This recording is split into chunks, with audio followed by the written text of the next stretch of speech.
Hey guys, welcome back. Today we're going to get going on our project. This is what we're going to need for our supplies and stuff. Let me go through the first thing that we need, of course, is the rain gutter.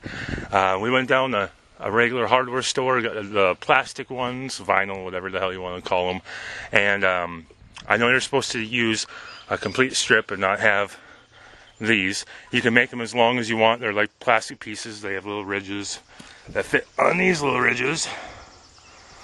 And slide right on. We're going to go ahead and build ours to length right now. You need a couple end caps.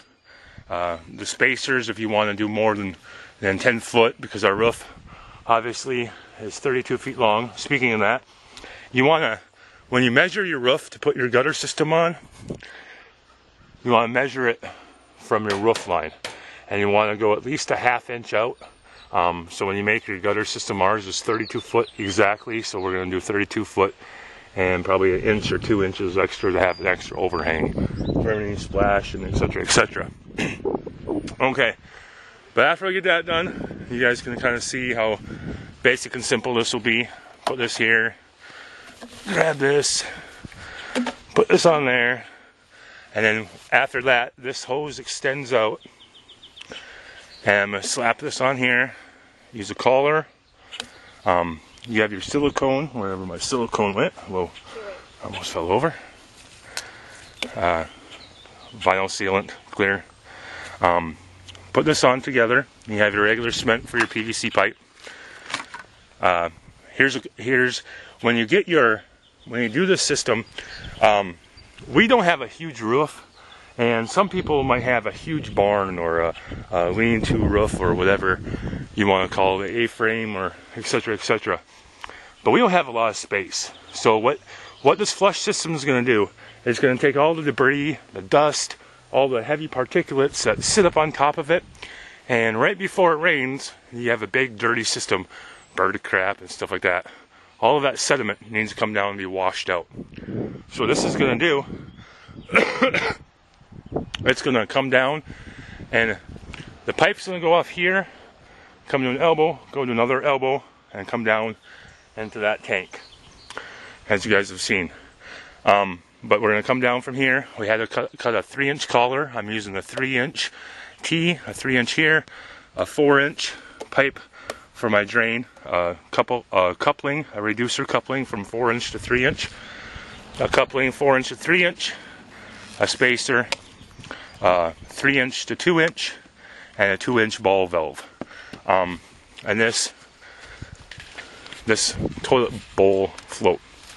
And what happens is the water comes in and goes through here,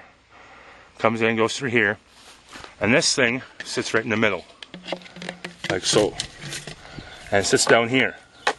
This is closed off, so when the rain comes down, of course this will be standing up. The float comes up, and what it does, let me see, come on little tube, there we go. What it does, it makes a seal,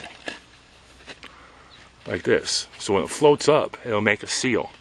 And that seal, which will be right here, will plug up this hole, and the water will come back up, and it'll go and divert it across.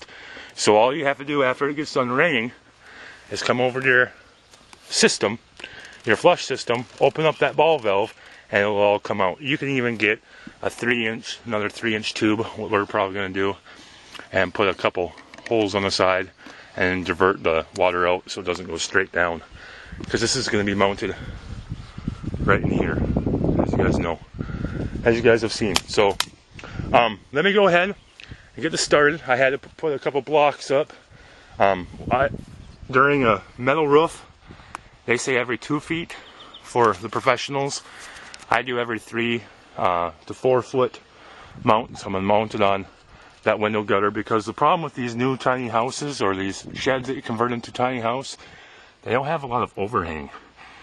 And they don't have a lot of room between the windows and everything else, because this is only a 6.5 foot wall up on top. So what we're going to do is, we have some more blocks. She stained up, the wife. Hi. And we're going to mount one there, on the window, To the window, to the floor. All right, another one there, another one there, another one there, another one there. But we're gonna have them all leveled out. Make sure, rule of thumb is like every 20 feet it drops 1 inch. I don't know if we're gonna go that drastic. You want to make it kind of cosmetically nice and don't want to look like you're, hey, leaning tile or leaning tower of Pisa. So, we want to do that. So let's get started. I'm gonna mount this all up and show you guys some more tips on the silicone and everything else. It's kind of a messy mess unless you know what you're doing. So let's get started.